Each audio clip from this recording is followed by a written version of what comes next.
Hi friends, welcome to our KSR vlogs.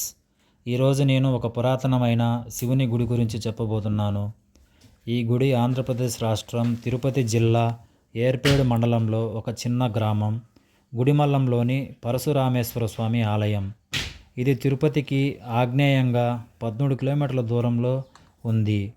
ఈ గుడి భారతదేశానికి మొదటి శివాలయంగా ప్రసిద్ధి చెందింది. ఈ గుడిమల్లం అనే ఒక చిన్న గ్రామం అయినప్పటికీ భారతదేశంలోని మొదటి శివాలయంగా బాగా ప్రసిద్ధి చెందింది.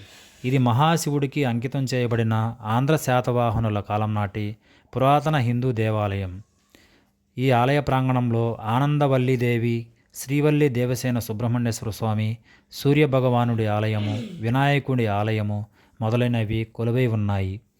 ఇది క్రీస్తు శకం 1వ-2వ శతాబ్దంలో కాలంలో నిర్మించినట్లు ఇక్కడ బయటపడిన శాసనాల ద్వారా తెలుస్తోంది. అయితే శాస్త్రజ్ఞుల విస్తృత పరిశోధన తర్వాత భారత పురాతత్వ సర్వేక్షణ ఈ శివాలయం క్రీస్తుపూర్వం 2వ శతాబ్దం నాటిదని నిర్ణయించింది. 1973లో ఈ శివాలయాన్ని జాతీయ సంపదగా గుర్తించింది. తిరుమల తిరుపతి దేవస్థానం కంటే ప్రాచీనమైన ఈ ఆలయంలోని శివలింగాన్ని పరశురాముడు పూజలు చేశాడని ప్రసిద్ధి. ఈ ఆలయం లింగం కంటే తరువాతది.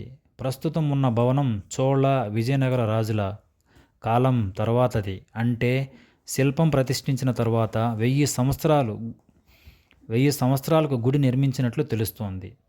లింగం బహుశా మొదట బహిరంగ ప్రదేశంలో ఉంచబడి ఉండవచ్చు.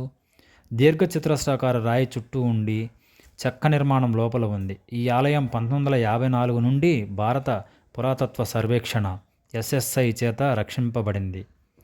ప్లీజ్ ఫ్రెండ్స్, మీరు కూడా విజిట్ చేయండి తిరుమలకు వెళ్ళినప్పుడు. Thank you friends, please subscribe our channel.